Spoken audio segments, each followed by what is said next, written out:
요즘에 코인 뉴스 보시면 한 번쯤 이런 얘기 들어보셨을 겁니다. XRP ETF가 나온다. 스테이블 코인 RLUSD가 800% 넘게 성장을 했다. 기관 자금이 XRP에 몰리고 있다. 처음에는 그냥 흘려들을 수가 있는데 이게 이상하게 자꾸 반복되고 있어요. 처음에는 별일이 아닌 것처럼 보였던 소식들이 지금은 한 개씩, 두 개씩 연결이 되면서 뭔가 새로운 큰 그림이 그려지기 시작을 한 겁니다.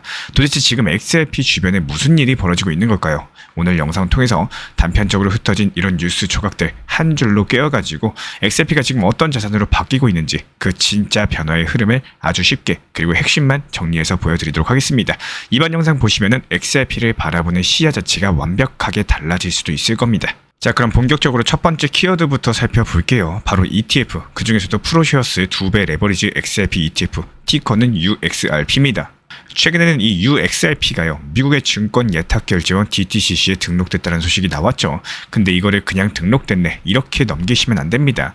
DTCC라는 곳이 ETF가 실제로 시장에서 거래되기 위해서 반드시 거쳐야 되는 관문인 거고, 즉 이 말인즉슨 XRP가 ETF 상품으로 상장되기 위한 사전 절차에 들어갔다는 뜻인 겁니다. 물론 아직까지 SEC의 공식 승인은 아니에요. 하지만 ETF 시장에서 기술적인 준비가 시작이 됐고, 이거는 XRP가 제도권에 들어올 준비가 본격화됐다, 이런 시그널로 해석을 해볼 수가 있겠죠. 결과적으로 이거 하나만으로도 상당한 의미를 가지고 있습니다. 그런데 이번에 또 다른 곳에서 XRP가 ETF 바스켓에 포함된 소식이 나왔습니다. 이번에는 누가 넣었느냐? 바로 도널드 트럼프가 만든 미디어 회사 트루스 소셜입니다. 여기서 미국 증권거래위원회에 암호화폐 블루칩 ETF 신청서를 냈는데요. 그 구성 종목 안에 비트코인, 이더리움, 솔라나, 그리고 XRP까지도 들어가 있어요. 비록 비중 같은 경우는 2% 수준으로 작지만 단순한 숫자가 아닙니다. XRP가 이제 대표 알트코인 포지션으로 인정받기 시작했다는 증거입니다. 특히나 정치권과도 연결된 트럼프 진영에서 XRP를 넣었다는 건요, 정치적인 수용 가능성까지도 생기고 있다는 걸 보여주는 대표적인 사례겠죠. 생각해보면 불과 1년 전만 해도 XRP는 ETF도 못 되고 제도권에서도 외면당하고 있다는 말이 많았는데요. 지금은 아예 ETF 시장 한가운데에 이름을 올리고 있습니다. 쉽게 말씀드려서 XRP는 이제 왕따가 아니라 ETF 대표 주자들과 같은 무대에 서고 있다는 거고, 리플의 스테이블코인 RLUSD 관련해서도 요즘 커뮤니티에서 RLUSD 시총이 800% 폭등했다, 이런 얘기 많이 보셨을 거예요. 실제로 상반기 동안 거의 10억 달러 가까이 치솟았고요. 지금 이 정도 속도면은 스테이블코인 시장에서 새로운 강자로서 자리 잡을 수도 있는 충분한 흐름입니다. 그런데 여기서 중요한 거는 단순한 성장률이 아니에요. 정말로 중요한 건 이 RLUSD가 지금 어디로 올라가고 있는가입니다. 리플은 단순하게 스테이블코인 하나 만들어가지고 시세만 올리려는 게 아니에요. 제도권 금융 시스템에 RLUSD를 통째로 꽂아 넣겠다, 이런 전략을 실행 중에 있는 거고, 예를 들어가지고 미국의 통화감독청 OCC에 국가 단위 은행 인가를 신청을 했습니다. 이건 뭐냐면요, RLUSD를 그냥 민간 프로젝트로 운영하는 게 아니라 정식 은행처럼 직접 발행과 관리하겠다는 뜻인 거예요.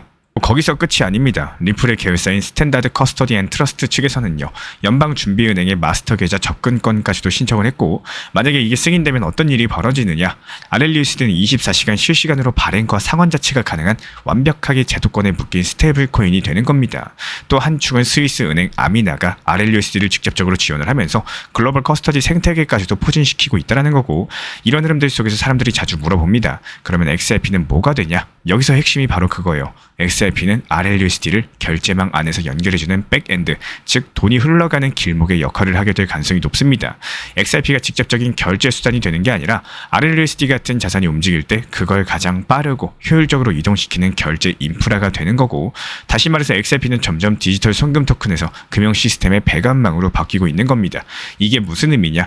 단순하게 가격이 오를 거다 떨어질 거다 이런 수준의 얘기가 아니라요, XRP가 아예 금융 인프라로서 재정이 되고 있다는 뜻인 거고, 그렇기 때문에 사람들이 지금 가격은 정체인데 왜 고래는 계속 매수하고 있냐, 이런 의문이 생기는 거겠죠. 실제 흐름들은 돈이 몰리는 방향이 아니라요, 어떤 역할이 몰리는 방향을 따라가고 있는 겁니다. 결론적으로 XRP는 더 이상 얼마까지 오를까를 보는 자산이 아니고, 이게 어디까지 연결될 수 있을까, 이 부분에 대해서 따져보셔야 되는 자산인 겁니다. 그럼 이제 숫자 얘기를 좀 해보겠습니다. 요즘 시장에서 가장 이상하게 느껴지는 숫자 하나, 바로 1060만 달러인데요. XRP 관련된 투자 상품이에요. 2주 연속으로 정확히 똑같은 금액인 1060만 달러가 유입이 됐습니다. 이게 그냥 우연일까요? 사실 이렇게까지 정교한 수치는 흔하지가 않아요. 변동성이 큰 크립토 시장에서 투자금이 매주 정확히 같다라는 거는 이게 개인이 아니라 기관 시스템이 움직이고 있다는 신호의 가능성이 큽니다. 일반적인 추정으로는 ETF 포트폴리오 구축을 위한 사전 배치 혹은 알고리즘 기반 자금 운용 시스템에 의해서 프로그래밍된 매수라고 볼 수가 있는데요. 이런 것들이 곧 기관들이 이미 XRP에 대해서 제도권 진입 가능성을 가정하고 이미 포지션을 잡기 시작했다는 뜻이기도 합니다. 그러면 여기서 궁금해지죠. 과연 XRP만 그런 거냐? 다른 자산은 어떠냐? 비트코인과 이더리움 같은 경우는 최근 들어서 자금의 유입이 확연하게 둔화되고 있어요. 비트코인은 사상 최고치 부근에 있으니까 기관들이 신규 매수에 신중한 모습이고요.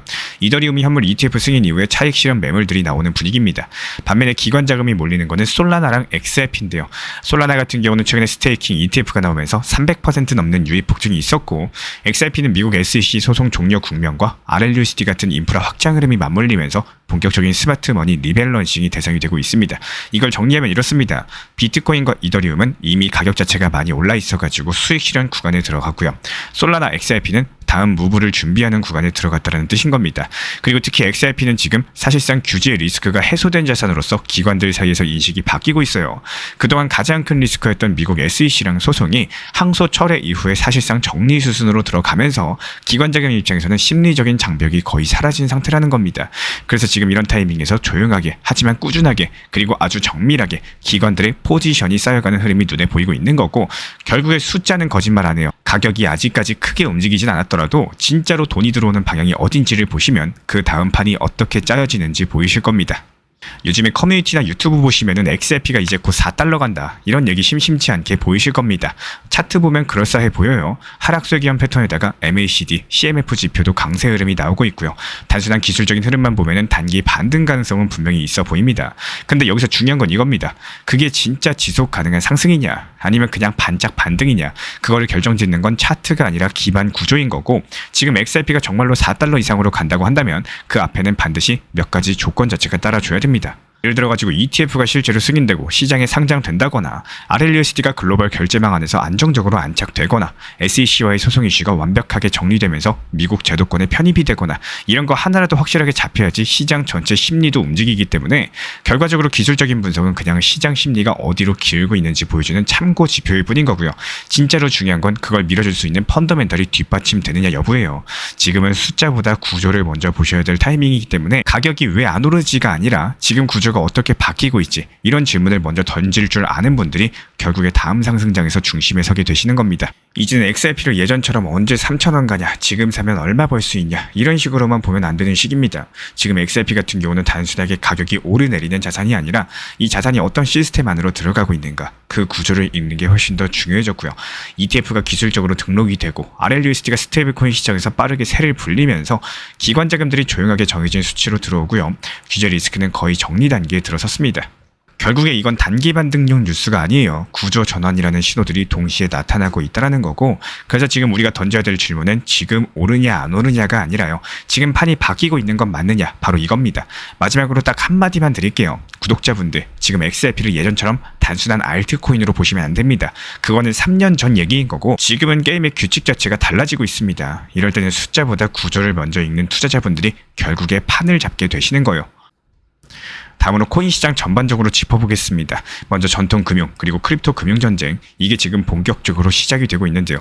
JP모건이 드디어 움직였습니다. 이더리움 기반의 베이스 체인 위에 본인들이 발행한 예금 토큰과 JPMD를 올렸는데요. 이게 무슨 뜻이냐? 은행에서 달러 예금하면은 그걸 디지털 토큰으로 바꿔주고, 그리고 그거를 블록체인에서 쓰게 해주겠다라는 겁니다. 거기에 이자도 주고 보호도 해주고, 쉽게 말씀드려서 JP모건이 직접 블록체인 안으로 들어오겠다라는 거고, 여기에 맞서는 적도 있겠죠. USDC 발행사 서클, 이제는 은행 허가를 받아가지고 직접 은행이 되겠다라고 나섰습니다. 자기들 준비금에 대해서 이제는 블랙록이라거나 뱅크 오브 뉴욕에 맡기지 않고 스스로 운영을 하겠다라는 거죠. 이게 뭘 말하느냐? 전통 금융이 코인으로 들어오면서 코인은 제도권 안으로 스며들고 있습니다. 이런 두 영역이 이제 완벽하게 섞이고 있다는 뜻이고요. 그리고 다음은 시장 흐름 얘기로 넘어가 볼게요. ETF 자금 흐름, 이번 주 들어가지고 또다시 강력하게 들어오고 있습니다. 비트코인 현물 ETF가 4거래일 연속 순유입이 되면서 그중에서도 블랙록과 피델리티 쪽에 몰리고 있어요. 이더리움 ETF도 3일 연속 자금이 들어왔고요. 비트코인은 지금 11만 달러 부근에서 조정받고 있지만 중장기 보유자 비율이 전체 공급량의 80%를 넘어섰습니다. 이 수치 자체가 역사상 단 2번뿐이었고, 그때마다 비트코인은 평균 84% 이상 상승했고요. 게다가 지금 볼린저 밴드 스퀴즈 현상까지도 터지면서, 쉽게 말씀드려서 가격이 너무 조용해졌을 때 큰 폭발이 준비되는 패턴인 거고, 이번 사이클에서 이런 스퀴즈가 6번 있었고 그중에 4번은 바로 상승하고 2번은 살짝 흔들리고 반등이 나왔습니다. 숫자들은 지금 조정이 끝나간다, 이런 시그널을 내고 있는데요. 알트코인 쪽도 중요합니다. XRP 무기한 선물 미결제 약정, 지금 8억 달러로서 5개월 만에 최대치를 찍었는데요. 바이낸스에서는 롱숏 비율이 1.9를 찍으면서 시장 전체가 지금 롱 쪽으로 기울어져 있다는 뜻이에요. 옵션 시장에서도 콜옵션 매수세가 계속 유입 중에 있습니다. 사람들이 조정 속에서도 이번에 뭔가 다르다 이렇게 느끼고 있다는 거고, 영상에서 우리 구독자분들께 반드시 꼭 드리고 싶은 말씀이 하나 있습니다. 제발 과거에 머물러 있는 매매는 이제 그만두셨으면 합니다. 이미 지나간 과거의 후회가 지금 내 발목을 붙잡게 해서는 안 됩니다. 그리고 그때의 기억들이 앞으로의 기회를 망치는 일도 없어야겠죠. 예를 들어가지고 XRP든 어떤 코인이든 과거에 몇백 % 수익을 봤던 그 영광의 순간을 지금도 붙잡고 있는 분들이 많이 계십니다. 그때 익절을 안 했기 때문에 지금 10%든 20%든 수익이 나와도 오히려 손해보는 느낌이 드는 거죠. 하지만 정말 냉정하게 말씀드리면요, 그 수익은 이미 사라진 겁니다. 지금 이 순간 현재의 가격과 현재의 수익과 손실만이 진짜 현실인 거고, 예를 들어가지고 7개월 전에 300% 수익이었는데 매도를 안 하고 지금까지 들고 있었다면 그걸로 누가 보너스를 주진 않겠죠. 투자 시장은 지금을 기준으로 움직이기 때문입니다. 그리고 이건 좀 어려운 얘기지만요, 물가도 변하고 세상도 변하듯이 투자 시장도 계속 바뀌고 진화를 합니다. 이런 흐름들에 발맞춰가지고 내 대응도 변하셔야 되는 거고, 물론 대부분의 구독자분들은 이런 흐름들 잘 이해하고 계시겠지만요, 아직도 그때 그 시절 감정에 갇혀 계신 분들 가끔씩 보입니다. 시간이 지나면 모르겠지, 누가 얼마까지 간다고 하더라, 이런 말들에 너무 확신을 갖는 순간, 그때가 가장 위험한 순간입니다. 투자에서는 늘 물음표를 품고 있어야 되는 거고, 예를 들어가지고 급하게 오르는 걸 보면은 막 따라가고 싶을 때 지금 들어가도 괜찮은 걸까? 지금 수익 중인데 이거 익절 안 했다가 나중에 다시 떨어지면 후회하지는 않을까? 이렇게 스스로 계속 물어보셔야 됩니다. 결국에 모든 선택에 정답은 없어요. 그래서 우리는 비중 조절과 원칙 매매, 분할 익절 같은 효율적인 매매 전략을 실천을 하셔야 되는 거고, 제가 늘 강조드리는 말, 못 팔아서 후회하는 것보다는 팔고 나서 후회하는 게 훨씬 낫습니다. 저는 정말 두고두고 잊지 않으셨으면 좋겠어요. 리플 XRP 투자에 있어서 이제는 투트랙 전략이 반드시 필요해지고 있습니다. 무턱대고 몰빵하거나 반대로 또 손 놓고 기다리는 시대는 끝났어요. 첫 번째 트랙은 매달 분할 매수하시면서 시장이 빠지든 말든 일정 비중으로서 리플을 꾸준히 모아 나가시는 겁니다. 이거는 시간과 리스크를 분산할 수 있는 가장 효율적인 전략인 거고, 그리고 두 번째 트랙은 남은 현금 비중으로 알트코인 단타로서 굴려 나갑니다. 수익이 나면은 그거를 다시 리플에 재투자하시면 되는 거고, 이게 바로 수익을 만드는 순환 매수 전략이 되실 거예요. 그런데 여기서 중요한 거는 단타 하실 때 조심하셔야 되는 거예요. 단타 매매 중독되면 끝장입니다. 이 매매 중독을 절대 조심하셔야 되는 거고, 예를 들어가지고 시장이 과열인데도 지금 아니면 기회가 없다, 이런 조급한 생각에 RSI 지표가 이미 고점인데도 불안해서 또 들어가고 결국에 수익은커녕 손실만 쌓이게 되실 겁니다. 그래서 저희 채널 차원에서는 한 가지 원칙이 있습니다. 확률이 높은 날만 진입을 하세요. 그리고 시장 전체가 과매도 구간일 때, 비트코인 기준 RSI가 바닥을 찍을 때, 그때 알트코인 중에서 최근 거래량이 급등한 종목이 과매도의 경우 MACD, 볼린저 밴드, 이동평균선과 일목균형표 참고해서 신중하게 매수 진입 타점 들어갑니다. 그리고 그 외에는 아예 매매를 쉬는 날도 반드시 있어야지 진짜 단타인 거고, 그렇다면 이걸 어떻게 구별할 수 있는지 궁금하실 거예요. 여기서 챗 GPT가 등장을 합니다. 저희는 챗 GPT를 단순한 도구로 쓰지 않습니다. GPT한테 오늘 확률 높은 진입 타이밍이냐 이렇게 물어볼 수 있게 맞춤 프롬프트를 사용을 하는데요. 그리고 그 결과에 저의 실전 매매 노하우 30%를 덧붙여가지고 GPT 시그널을 보완합니다. 어떻게 하는지 궁금하신 분들 GPT 검색력과 활용 전략을 이용해가지고 이 두 가지를 한 방에 알려드리고 있습니다. 현재 보이시는 번호로서 리플 단타라고 문자 남겨주세요. 지금 이 영상 보신 분들에게만 오픈합니다. 그냥 GPT 쓰는 법이 아니라 투자로 연결되는 GPT 사용법 지금 바로 알려드리도록 하겠습니다. 제가 안내해드리고 있는 코인 신사 채널 멤버십 전용방에 대해서 짧게 설명드려 보도록 하겠습니다. 리플, 암호화폐 시장에 대한 중요한 이슈, 그리고 브리핑이나 시장의 흐름에 대한 전문적인 분석 내용 설명과 함께 차트상의 기술적 분석, 온체인 지표와 투자 심리에 대한 내용들을 같이 안내 도움드리고 있고, 가장 중요한 투자 심리를 컨트롤하기 위해서 포트폴리오의 구성에 대한 노하우, 투자 심리 컨트롤에 대한 내용도 같이 안내드리고 있습니다. 코인 신사 스터디 멤버십 가입하신 분들께서는 아래 번호 혹은 신청 링크 통해서 남겨주시면 제가 연락드리고 있고, 안내 설명과 함께 신사 채널 리플 전용 멤버십 방에도 입장 안내 설명드리고 있습니다.